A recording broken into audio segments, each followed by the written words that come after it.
Hi, everyone. Welcome to our first webinar in our Walking the Talk series. This is Walking the Talk with Merit Pay. We'll get started in just a few moments here. But as you are settling in, if you could go ahead and just drop in the chat your name, your pronouns, and your industry.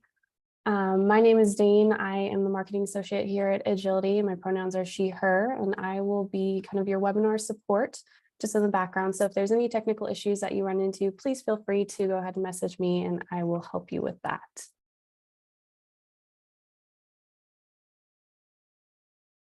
Just going to give everyone here a few more moments. Once again, if you are just joining us, this is Walking the Talk with Merit Pay. Thank you so much for joining us this morning or afternoon, depending on where you are at. We have a question in the chat, so just wanted you to introduce yourself with your name, your pronouns, and your industry. My name again is Dane, and I will be your webinar support. So just a few things before we get started is there's going to be some time for some participation, questions in the chat, opportunities for Q&A and whatnot. But if you have any questions that come up during this webinar, go ahead and drop them in the Q&A box, or you can drop them in the chat. We love hearing what your thoughts are. We love knowing what you're thinking and what's going through your head while you're looking at all this information. It's going to be quite a bit, and we're really excited to share it with you. So feel free to do that. And then just a reminder, we are recording this webinar. So if you have to hop for some reason, don't worry about it. We'll send you the recording, and we'll also send you any resources that are shared here today. I'm seeing some people introduce themselves in the chat. Welcome, everyone. It's great to see everyone here.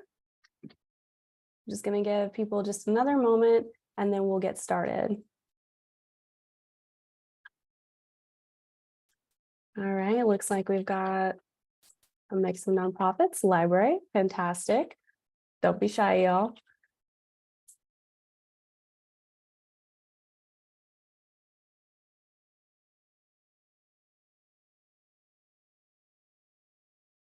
All right, perfect. All right, just once again, if you're just joining us, feel free to say hi in the chat. We love to hear from you. If you have any questions while we're going through this, please feel free to drop them in the Q&A or in the chat, and we will try to get to you through the presentation. But if not, we're hoping to have some ample time for Q&A at the end. So don't worry, we will do our best to get to your questions. In the meantime, just remember that we will be recording this, and we will send it out to you along with any resources. But with all of that said, I'm actually going to go ahead and kick it off to one of our hosts to get us started. I'm going to pass it over to Kevin. Hey everyone, my name is Kevin. It's nice to see everyone here. I'll give you a quick background about who I am. I am a senior consultant here at Agility. My background is in HR and project management within the nonprofit and education sector. In my current role, I work with nonprofits and social impact organizations on talent strategy work, which includes compensation, performance management, and career pathways. I'm pretty excited to be sharing some of our work with you all, and I'm going to pass it on to my teammate, Travani. Thanks, Kevin. Hi, everybody. My name is Travani Mackey. I use she, her pronouns. I live right outside of Nashville, and I get to do really fun work with Kevin all the time. So we're excited to dig in with you today. So let's get started. What is this session about? Oh my goodness, merit pay sounds like a thing everybody's talking about. Why are we here? Kick off with some drama. Y'all, DEI has become a buzzword. Oh, hate to say that. It's true. It's on every organization's website. It's in the values. People are talking about it. People have a statement, but the talent strategy doesn't always map back to it. You might be in an organization where staff are questioning like, hey, do you all really care about DEI? I don't see that showing up. It feels performative, feels like we're checking the box. Other staff aren't impacted at all. So to them, the systems are fine. The policy is clear enough. And so when I hear my teammates talk about this, it's something I never thought about before. So the result is variance, and that's the thing we pay a lot of attention to at Agility. We run all staff surveys with our clients, and overall, net promoter score, pretty good. But what we want to understand is, Are people experiencing your organization differently? And do those differences in experience map back to their identity? We hope not. When it does, there's some work to be done. If it's happening and you have a public-facing DEI connected mission, people will check out pretty quickly, right? And it feels like you're going to be farther and farther away from the mission, unless, okay, I know that was doom and gloom for a minute, right? You can walk the talk. And this is what we spend a lot of time doing with our clients. We're going to give you a peek into that today. There's a quick strategy. Adjust your policy, adjust your process. When people see you've got this really beautiful statement, this commitment to your values, and you back that up with policy and process, you're really thoughtful about the way marginalized folks might be left out of your system, they believe you. And so today we're going to walk you through a couple of ways we do that at Agility. The first one is we run executive search processes where we catch those opportunities where you might be already weeding out diverse talent. So we're really good at helping you think through where your process can be more welcoming to all audiences. Then we look at your compensation system. Once you've got this really shiny candidate, you really want to hire them and make them an offer. Sometimes we make exceptions because we want those people to join our team. And we don't spend enough time thinking about how those exceptions affect the people who already work with you. And then once I work with you, I want to understand what are my opportunities for salary growth and opportunities for career growth. The systems don't usually make that easy for everyone to understand. And when the systems are unclear, they are more likely to harm marginalized staff, people of color, women, those who identify against the margin. So what do we do about that, Trivani? There's a couple of things. You can join our cohort. That's the first thing. We're really excited to be pulling together some senior leaders across the sector this fall to really understand and analyze what this looks like across your talent process. So that's step one. Look into our cohort and see if you might be a good fit. And if you want to surround yourself with other leaders who are thinking about this, this could be a good fit for you. And if you're not a fit for the cohort, no worries. We're going to give you some of it today and at least get you thinking about 3 ways you get ready for merit pay. The first one is you need to know if your system is a good match for it. After that, you want to think about what are we incentivizing? And then consider the benefits and trade-offs of all of those options. So that's what we're going to do with you today. Ready, Kevin? This is one of our favorite topics. Yes, it is for sure. All right. Okay, let's dive in. Step one, I have lots of clients that finish a comp study with Kevin and I and say, hey, we think we care about paying people based on how they contribute. How do we do that? Right? Like, shouldn't we be paying people who do more or work harder better? And I don't know how comfortable we feel with our current system. So here are 4 things we'd encourage you to consider before you start linking your performance management system to your compensation system. The first one is clarity. And here we're specifically talking about goal setting. Is your goal setting process clear enough and connected enough to where the organization is going for this to make sense? One big flag we often see is that the organizational metrics are disconnected from the individual staff member metrics. So if we know the org needs to do X thing to be successful this year, how is that trickling down into individual performance metrics? Sometimes it makes sense to take something like this. Hey, we want our clients or our stakeholders to come back to us at a 35% rate and pull that right into my individual performance review. And sometimes it doesn't. Sometimes that's not really how I spend my time, and I shouldn't be held accountable to that. What are the pieces of the work that do speak to me? And how are you pulling that in? And so the first thing we encourage you to consider is how well are you able to connect organizational progress to the individual's progress? Mm-hmm. Yeah. Would you add anything, Kevin? That all resonates with me. Another thing I would add here too is this idea of consistency, where you might see different levels of goal rigorousness across different teams and functions, where some teams might have very strict goals because they're tied to grants or they're tied to very compliance-based things. Other teams might have easier goals because for X reason. When you have things like that, it can create pay inequities across various teams. So that's one area where we encourage our clients to be very vigilant on, to ensure that there's some sort of standard in terms of what is a good goal what is a strong goal across different teams and functional areas. Yeah, I love that. Thanks for adding there, Kev. Let's move into the second thing you should think about if you're trying to connect your system merit pay, and that's culture. So have you analyzed what it would mean for your culture to start incentivizing things, right? People are not joining your organization or deciding to do work with you because they're waiting for an incentive. That's not why, right? But maybe there's an opportunity for you to consider what's worth reinforcing and celebrating with a reward. And so you want to pay attention to how people are experiencing your organization right now and what they think needs to be rewarded. We hear staff of our clients say things like this all the time.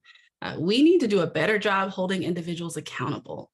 We see, especially in nonprofit space, everybody is trying really hard, doing their best. Sometimes people are carrying multiple hats, and there's often a culture of underperformance that goes unchecked. And so you might find a culture of people who say, I'm doing more than my share. And are we talking about everyone doing their share? That's one version of it. Another version might sound like sometimes people are carrying more weight and we don't know if we should reward that, right? Maybe we've got heavy grit culture where we see people just really pushing and grinding. Do we want people to do more of that, or should we check that? It's an important thing to catch. The next one, we don't really do anything on our own. It's about the team. Those are organizations we hear that might have a really tough reaction to an incentivized individual performance metric. They want to understand how everyone contributes to the goal. And is it fair to decide one person has done their part and they're rewarded and the rest of the team is not? In some orgs, that makes sense. In others, it's really going to cause a rub in your culture. And then lastly, team bonuses feel problematic, like everyone will get the same thing. We often hear that in cases where people don't feel like everyone is contributing equally. And so a collective bonus, while it's intended to say, hey, we're all in this together, doesn't land. It feels like, well, you should have just kept that and added it to my salary. And so it's important to pause and get a sense of, what are people feeling about our work culture and the way we approach our work? And what should we be incentivizing? What might the concerns be? Kevin, I'll pause there. Anything coming up for you? Yeah, there is. I think one thing to keep in mind here too is around like generational divides among within your organizations, where you have to be very critical about who is defining culture. Is it only leadership that's defining culture? And if that's so, have you considered what staff perceptions are around what they feel organizational culture should look like? So that just kind of looking at grid culture, for instance, you might have a leadership team who's really like, well, we need to go above and beyond for our communities. But you might have a workforce who identifies either Gen Z or millennials who might have a very different take where, well, we don't have to work 50, 60 hours a week. We can get this, we can be more effective. We can be more efficient with our time and work within a 40-hour work week. So that's things you have to really keep in mind and it should really identify your culture. Yeah. Oh, nice. I can't tell you how many times conversations about DEI don't speak to age. And so I love that you're adding this lens here, Kevin, about those cultures might be very different across your organization. People are experiencing it differently. So you want to take some time to think about what you're ready to reinforce. The next one is everybody's favorite topic. Just kidding. Cash. Are you able to generate enough revenue in whatever way your organization does that to afford doing rewards beyond a cost of labor increase? We recommend you're setting a minimum financial threshold and the organization is clear on what that number is. When we hit this number, our bonus or rewards policy is activated. Until we hit that number, we're not talking about bonuses or merit pay, and we don't want people to feel like we're hiding the criteria from them. So as public and transparent as you can be about that threshold, the better people feel that you are taking care of them and that they're likely to receive those rewards if needed. We often talk with clients who are really grappling with what this looks like in the finances. We often talk to clients who are potentially doing merit pay and not doing a cost of labor increase. Step one is keep up with the market. In the past, you might have seen a 1 to 3% increase for cost of labor was probably enough to keep up with the market from year to year. In the last 2 years, we've seen that average change pretty dramatically. We don't know for sure how long it will continue to be that high, but organizations across multiple sectors are budgeting for a 3, 4, or 5% cost of labor increase annually. And that has nothing to do with merit. And what we say to staff, getting a COLA is not a promotion, it's not a raise, it's not any indication of you. It's just the organization keeping up with what it costs to attract talent. So if you're ready to do merit pay, this means you're going to add on top of that, right? So you'll maybe be budgeting 7 or 8% of your salary budget for merit pay. And we always want that to be lower than the amount of revenue or cash you're comfortable bringing in.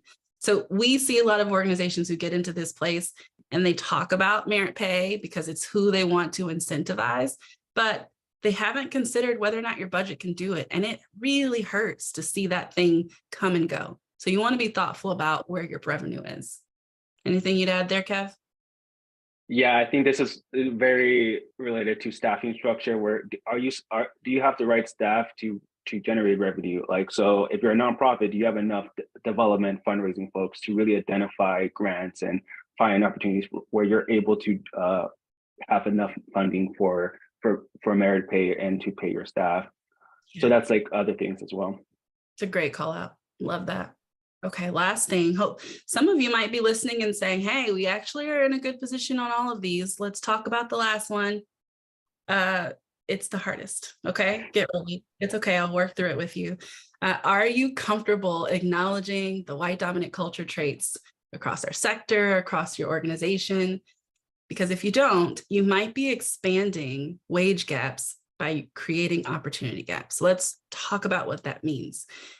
Kevin spoke earlier to this idea that somebody in your organization is creating culture. Sometimes that's leadership deciding, here's what strong performance looks like. Similarly, someone in your organization is deciding what a high performer looks like. And regardless of how beautifully intentional we are about our biases, these things seep right into our performance expectations. So I'm just going to highlight a couple of the components of the white dominant culture traits that show up in performance management systems. And if you see them, you have to check that you want to incentivize some of these things. So here's one.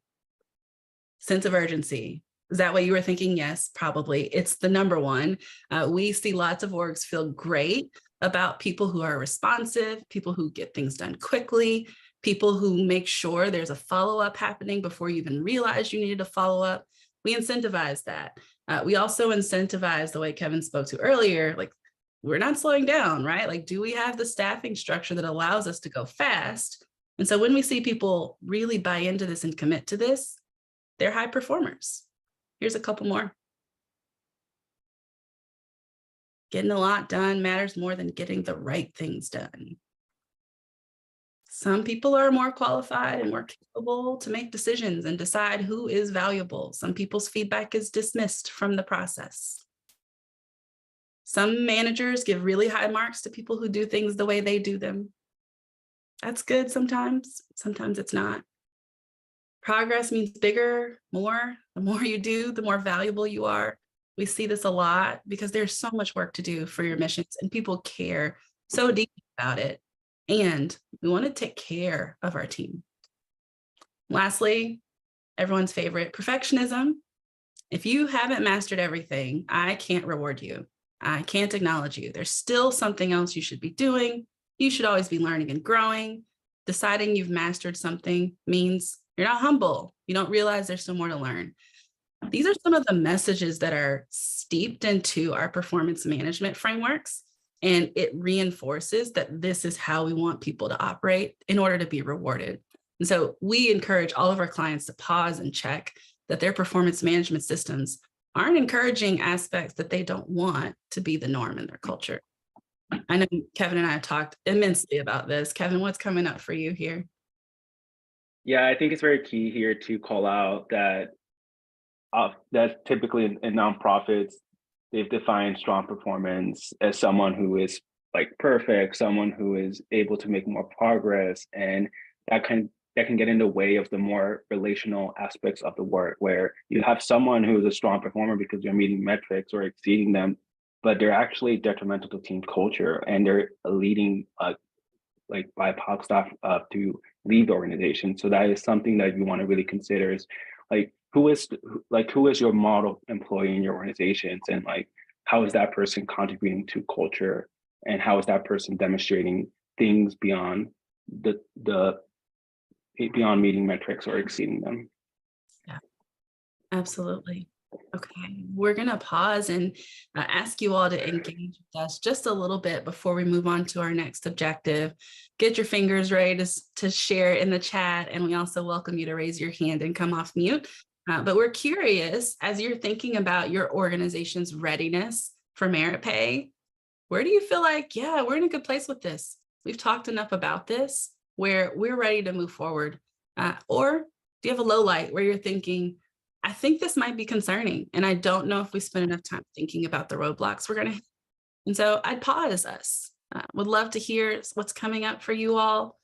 When I think about what's really common across our clients, is that goal setting phase is something a lot of our organizations are working through.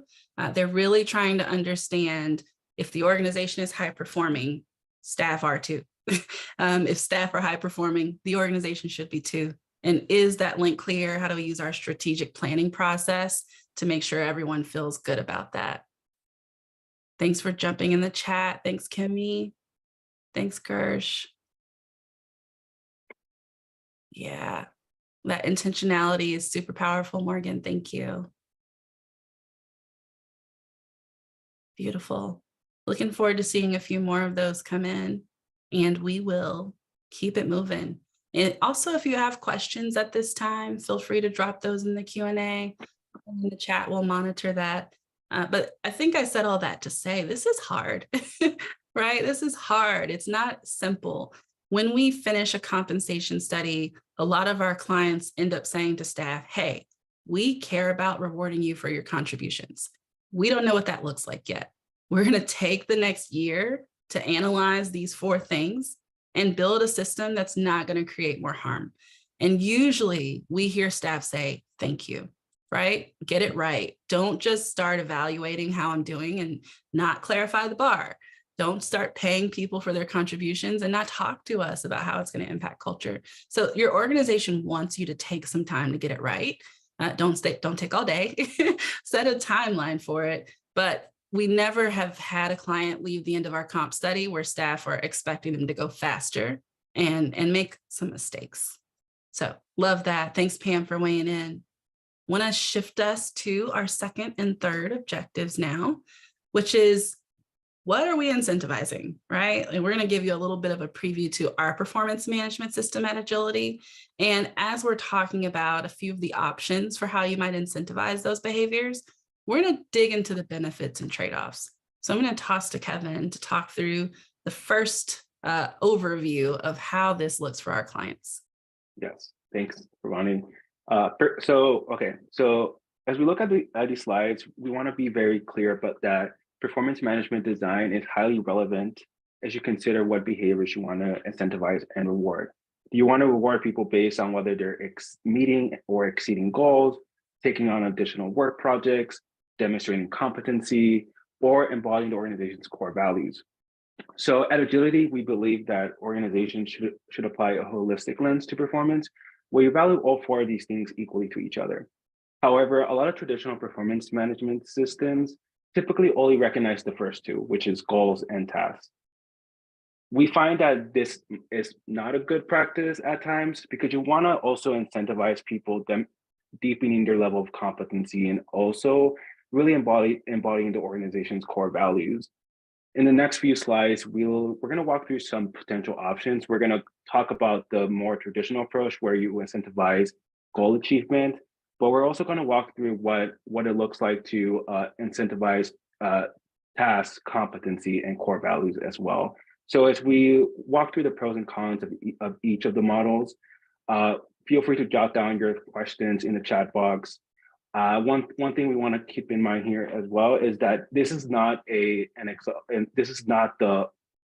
definitive list. This is just potential options. There's a lot more options out there that we can definitely walk through with you as you work with us in different ways. But yeah, we just identified five of the models that we typically recommend to our clients.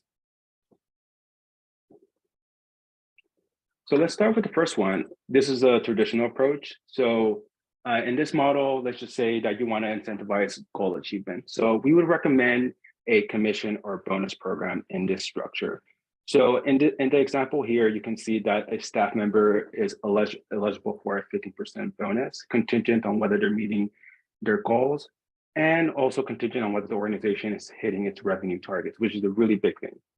So we've had clients before where, like, what this looks like in practice is we've had clients who set their base salaries at market, meaning that their base salaries are already market competitive. However, they want to ensure that their staff have access to above market salaries in the condition that they exceed their goals. So we've had clients where they implemented a bonus program where they incentivize people exceeding their goals, and they're rewarded with either a bonus or a commission.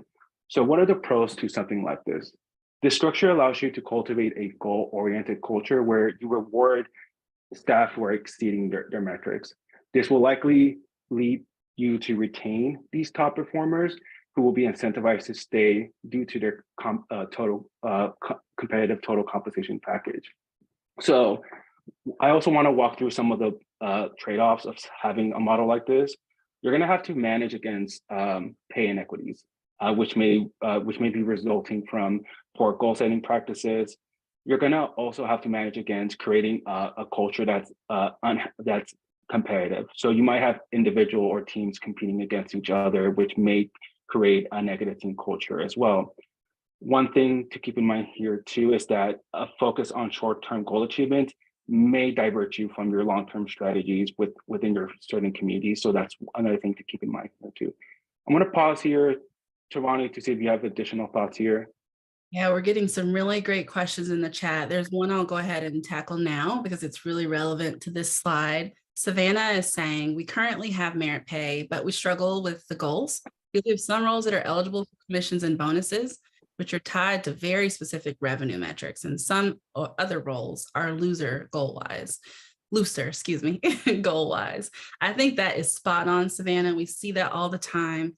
We talk to our clients about opportunities to make non-revenue facing goals more metrics oriented. So if you're talking about your program staff, your ops staff, your internal facing staff, what are their metrics? What are the things you want to see that say, hey, you are successful? And the threshold helps connect everyone to the money, right? If the organization is not making enough money, nobody's getting bonuses, nobody's getting commission.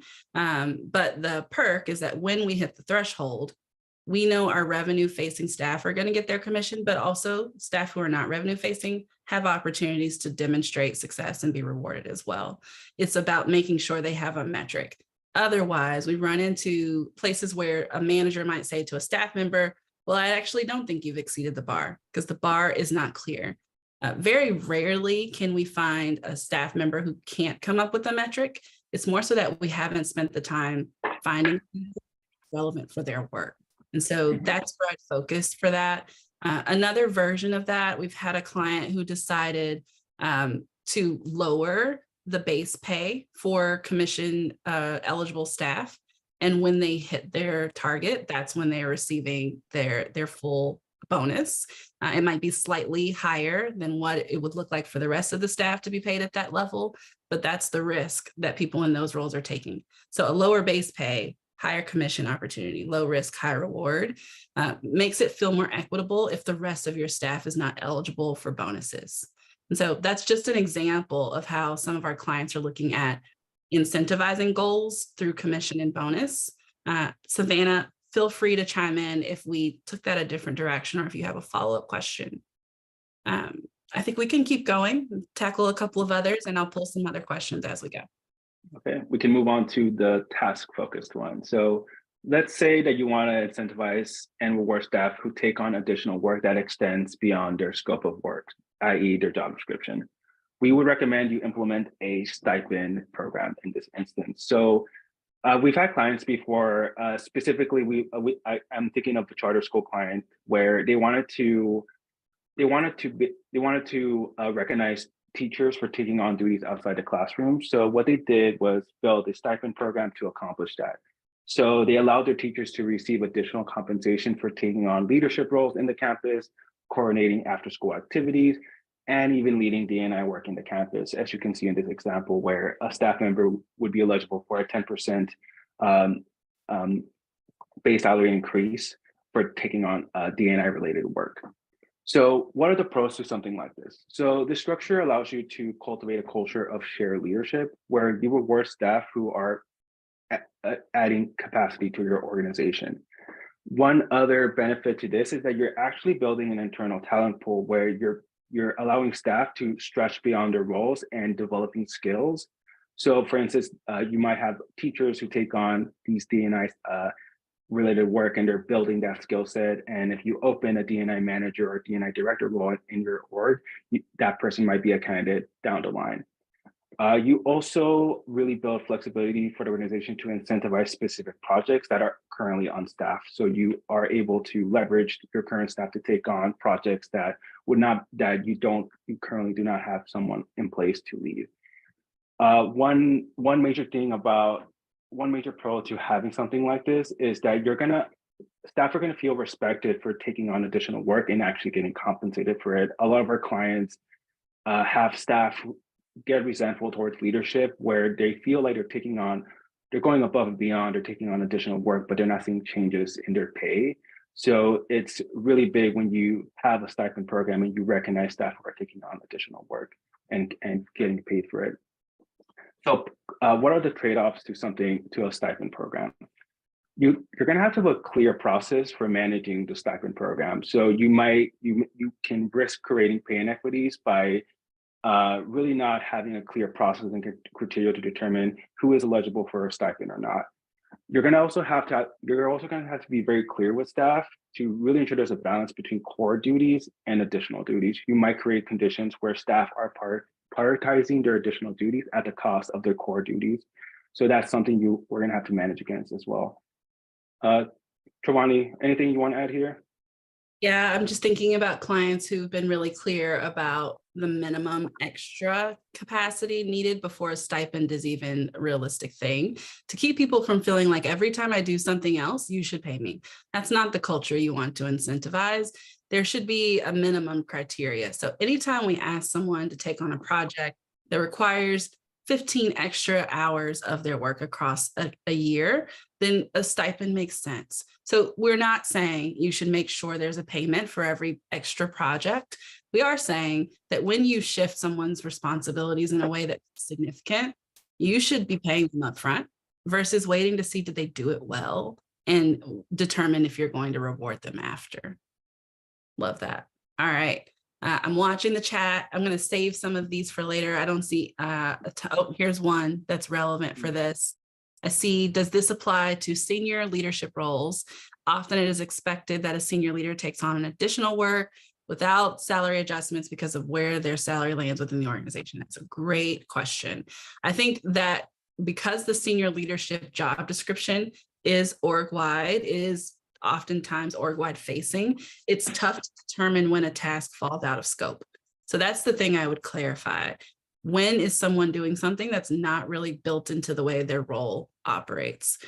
Sometimes I think if you're looking at opportunities to do some research and expand what the organization is focused on, or maybe building in new systems, might be good opportunities to incentivize if it's going to dramatically change your scope.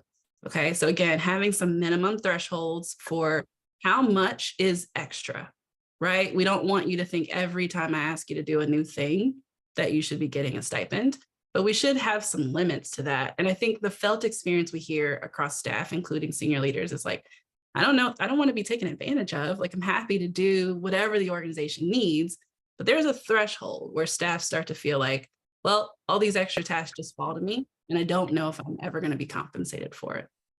Great question. All right. As always, yeah. Feel free to like hit back and say, hey, Travani, no, that's not what I meant, or that's not helpful. But if it's helpful, let us know. We'll keep monitoring the chat. Let's look at the next one.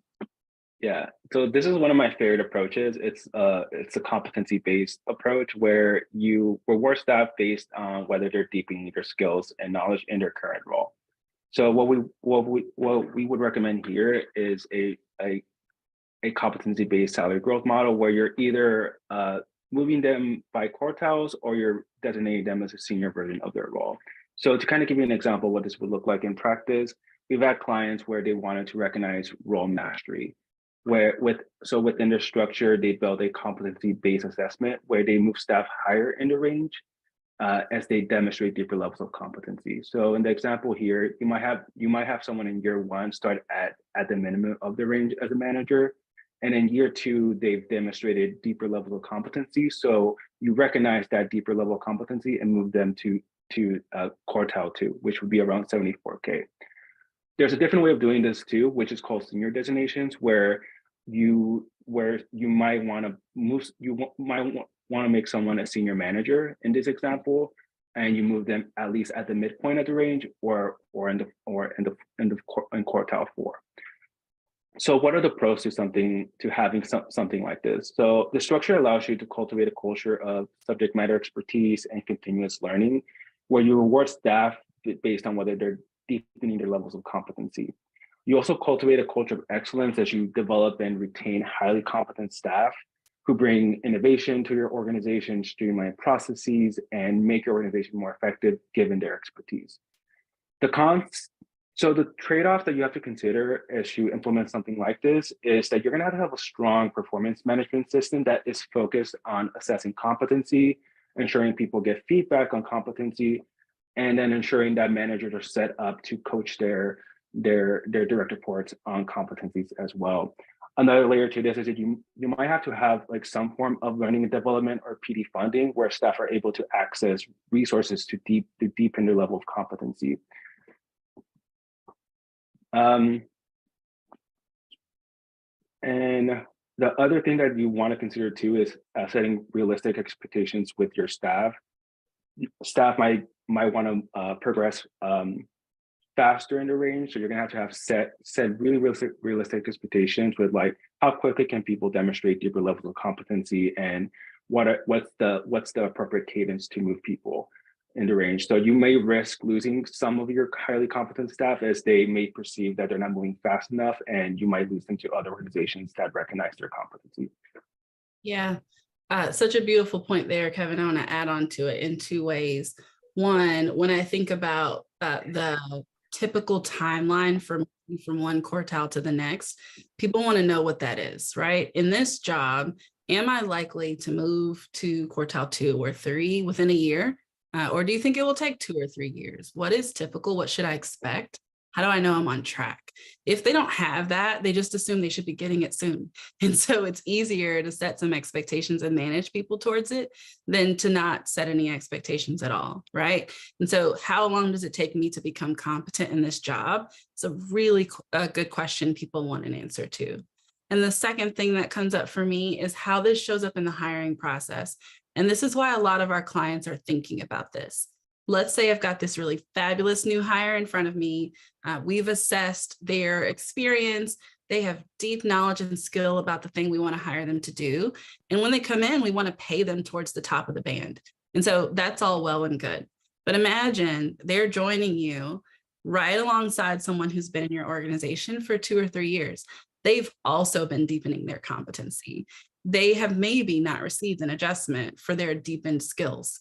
And if it's connected to outcomes, like we talked about earlier, you might not catch that, but maybe they are contributing more deeply and the outcomes have increased over time because they're contributing deeply, and that's all rooted in their competencies. So if you don't ever have that moment where you look at your internal staff as if they were a new hire and say, hey, would we place you higher on the range right now if you were new? Then they're going to feel that. They're going to feel like, well, I should just leave and go do something else and come interview for you again, because then maybe I would get access to higher levels of salary within the range. So a lot of our clients like the idea of reassessing competency and thinking about how you might be moving up the band. Mm-hmm. Awesome. No questions on that one so far, so we can keep going to our last one. The last one is core values. So let's just say you want to reward people based on whether they're demonstrating your organizational values. So what we would recommend here is a spot bonus to recognize culture stewards in the organization. So to kind of give you an example, we've had clients where they wanted to recognize people who embody their values. So they built an employee of the month recognition program where staff and also community partners can nominate people in the organization who embody the organization's values, and the winner receives a spot bonus. So the spot bonus in this example is around 2,500 as an immediate bonus. So what are the pros to something like this? So the structure allows you to cultivate a values first culture where you incentivize staff to internalize and embody the values. This can help build positive organizational culture and team morale. You also will have more opportunities to recognize and reward people based on very intangible contributions that often don't get discussed in performance reviews. The cons here is that this is going to be it's going to be highly subjective. You will need to have like clear criteria to ensure there's some form of objectivity when you're assessing people on whether they're embodying the organization's values. In addition to this, you're going to have to, oftentimes core values are very aspirational statements about the organization. So you're going to have to be very, you have to distill them down to observable behaviors or mindsets that managers and peers can provide feedback on. So if you have, for instance, you have one of your core values is around D&I or growth mindset, what does that mean in practice? So for D&I, we would likely you want to create an observable behavior around advocacy or around speaking truth, or for growth mindset, you want to distill it down to observable behaviors like giving or receiving feedback. So just to kind of give you some examples of what that would look like in practice. Anything here you want to add, Ronnie? Yeah, I think this is a great time to circle back to Kimmy's question. The question says it would be helpful to hear about the positive exemplars of courage, what it looks like when there is a strong pro-BIPOC DEI culture in place. And this is it. This is where our clients who excel at this do a really great job of clarifying those orientations. We don't really assess client or staff on the values, right? You don't want to say, hey, Kevin, I think your DEI value sucks, right? Like you're not actually great at that. No, nobody wants feedback like that. Or feedback like, hey, Kevin, I think you really believe in DEI. Like I can just tell. That's also not helpful. So our clients who do this well pull out the things that people who care about DEI do, and they make those explicit. And then they give shout outs around those specific things all the time. And it might sound like, hey, Kevin, based on that meeting we just had, your sense of inclusion orientation is so strong. I saw you pause to pull in voices who weren't included in the conversation. I saw you slow us down when we weren't thinking about voice equity. And that really pushed our conversation forward. So when you get to a staff culture of highlighting the things that make you a pro-BIPOC DEI centered org, people like to be acknowledged for it. And so this is where a spot bonus makes a ton of sense. Beautiful. All right. Any other thoughts? Keep those coming in the chat. I'm going to drive us to our last slide here. Okay. Now that we've walked through all the four first options, some of you might be wondering, well, I value all four of these things, and is there an all the above approach? There is. So we would call this model a overall performance or holistic performance growth model, where we would recommend a salary growth model where staff can anticipate a 3 to 5% salary increase that either includes cost of labor or does not include cost of labor. So for instance, many of our clients opt for something like this. So what this would look like in practice is that during your performance management reviews, staff would be rated across the 4 categories of goals, tasks, competency, and core values. And that will lead to an overall rating. The overall rating leads to a salary increase. So if staff are performing / meets expectations, they would receive a 3% base salary increase. So what are the pros to something like this? The structure allows you to measure overall performance more holistically, where you reward top performers who are deepening competency and or embodying the values of the organization. It also allows you to avoid situations where you're likely rewarding underperforming staff. So for instance, you might have someone who's really good at meeting their metrics, but they're detrimental to team culture. Or you might have situations where someone is very mission aligned, they demonstrate the values of the organization, but they're struggling with meeting goals or they don't have the skills for the role. So it avoids situations to basically reward people who are really good at one thing, but are really bad at the others. And the cons, what are the cons? You're gonna experience staff reaching their salary caps at a faster rate. So the model makes budget planning a lot more unpredictable and complex as the rate of salary increases are dependent on individual performance. You also risk losing top performers who will likely reach their cap at a quicker rate, and so you're gonna have to really consider retention strategies like career pathways, recognition programs, or a commissions program. Yeah, well said. We've got a question coming in. I think we can tackle that in just a second as we move into Q&A. I see one more coming in. Yeah, okay. That's a good one. We're going to save that for Q&A too, and just wrap up our thoughts here around an overall performance increase. I think it's really helpful for organizations who are trying to send the message that all of these things matter, right? Like it's not one of them. It's not just about hitting your revenue target. You should still be a contributor to our culture. And we want to look at how all of those things play together. One other thing we coach our clients around is what are the weights for each of these things? Do they matter equally? Not. Let's be really explicit with staff about what matters more as we're building into those overall ratings. So lots of opportunities here to make sure people are feeling valued. One other note around staff hitting the top of their salary range, that sometimes feels icky, but there's another way to frame that can really resonate with your staff, which is, hey, you are paid the most I could possibly pay you, right? There's not $1 that's available to me in our structure that I'm not giving you. And you will stay at the top of the range as long as you're here and contributing because you are a deeply valuable member of our team versus saying, you can't grow your salary any more than this unless you get a promotion. That doesn't feel good.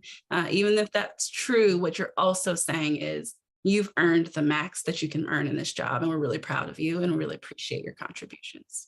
So those are all the strategies that we're going to cover today, benefits and trade-offs. Thanks, Kevin, for walking us through.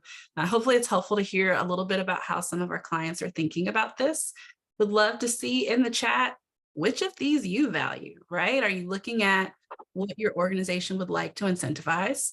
Do all of these make sense? Is one of them standing out? Would love to have you all drop that in the chat. I saw a note about adding shout outs for competencies and orientations. I think people really appreciate that specific feedback, Pam. So thanks for sharing that. All right. I want to make sure we have plenty of time for Q&A. So we're wrapping up our content here. We're going to do some listening and reacting. Thanks, Kimmy. Good to hear. Here we're looking at what we covered today. Get away from that buzzword that DEI sometimes can be and move that talk to walk. Check to see if your system is ready for a merit pay and if it makes sense for your organization. I saw someone put in the chat, hey, we don't do this here. Is that okay? What are the trade-offs? What is the downside of not doing merit pay at all? We find lots of organizations really choose that makes sense for them. There's no problem by saying, hey, we don't do merit pay here. Staff just want to know where you stand.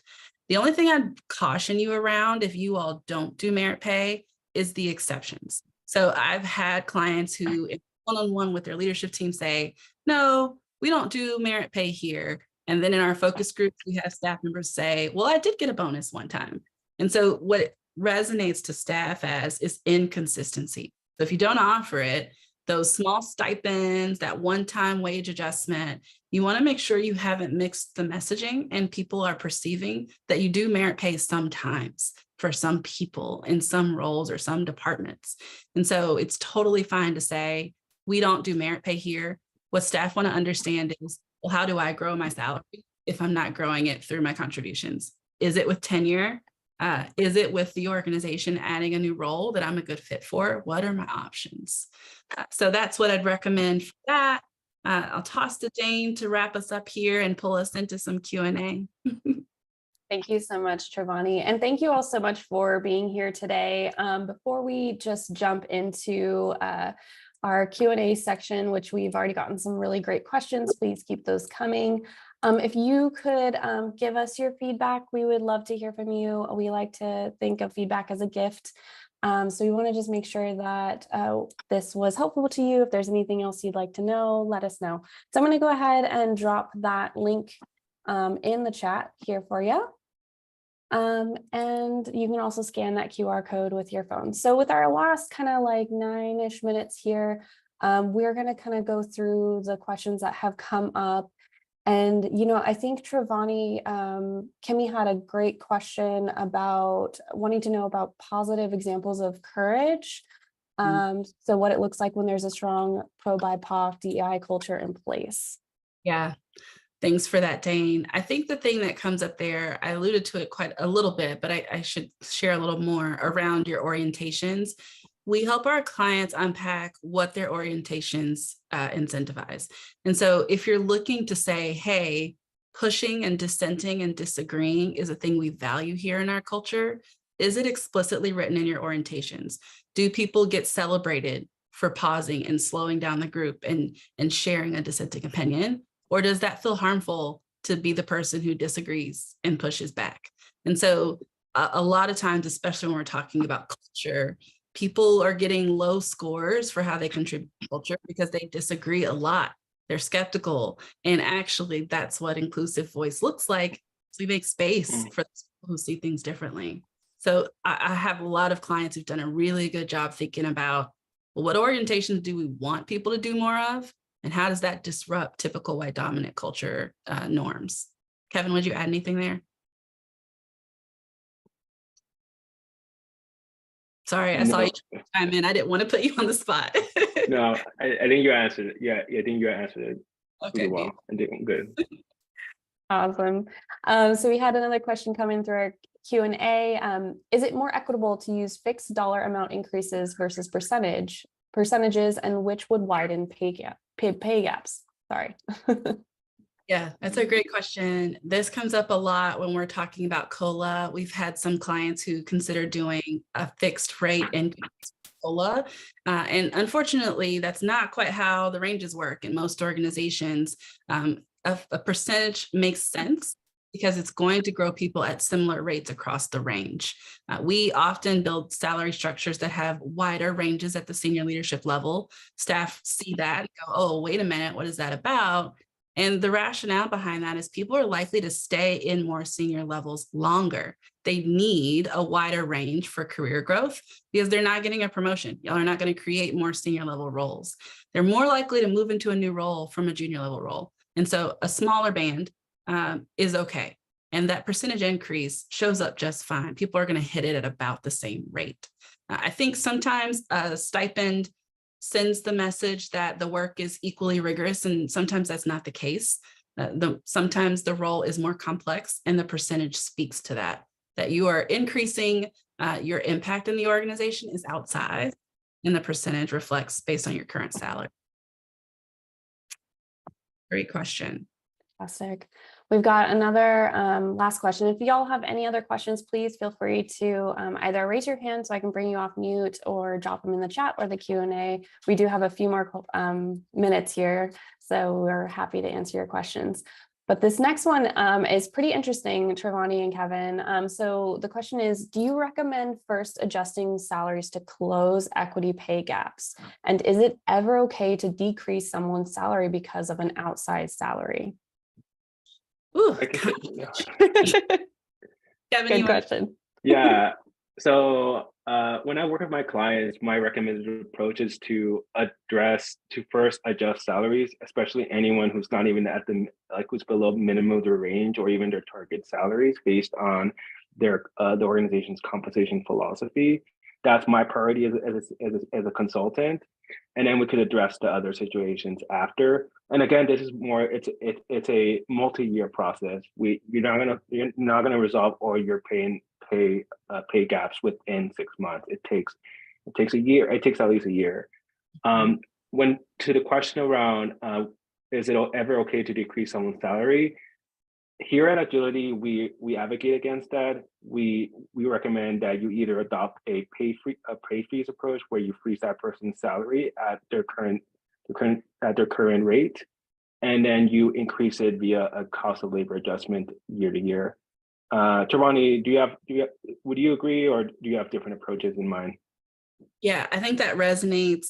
There's a few options I would add. Sometimes people are above the range because they're sitting at the wrong job level. And so their salary actually does match the work they're doing, and they need to be moved into the appropriate job level. Doing a compensation study will help you know if someone's responsibilities have moved beyond their role. A lot of our clients are not annually adjusting job descriptions. And so that's the first flag that the things you're doing on a day-to-day maybe actually sit in a more complex, more senior level role, and your salary is fine, but your job level is off. So that's the first thing I check.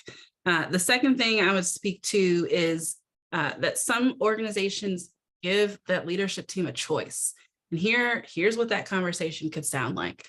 We don't have the resources to do merit pay for our entire organization.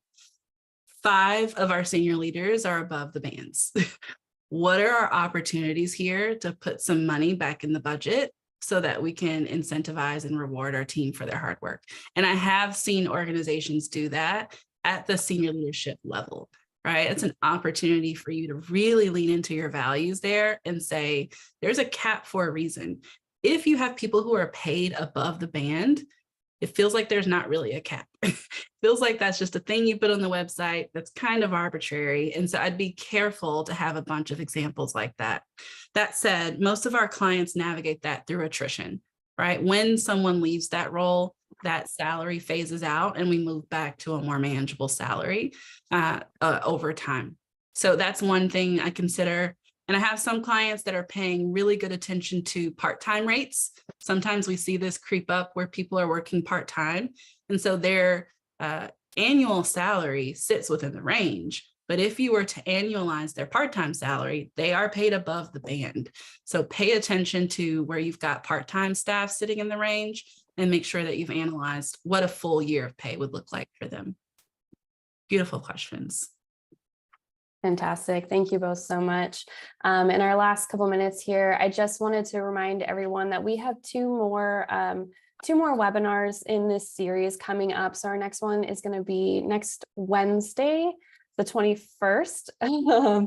And that will be Walking the Talk with Bonus Culture. And then the following one will be the next day.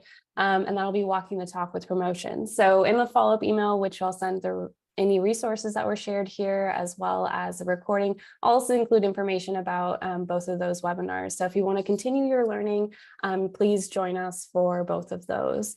And I'm going to turn it back to Trevani and Kevin for any kind of things to close us out with. Thanks, Dane. You all have been a fantastic audience. We always can't see your faces, so appreciate you engaging in the chat with us.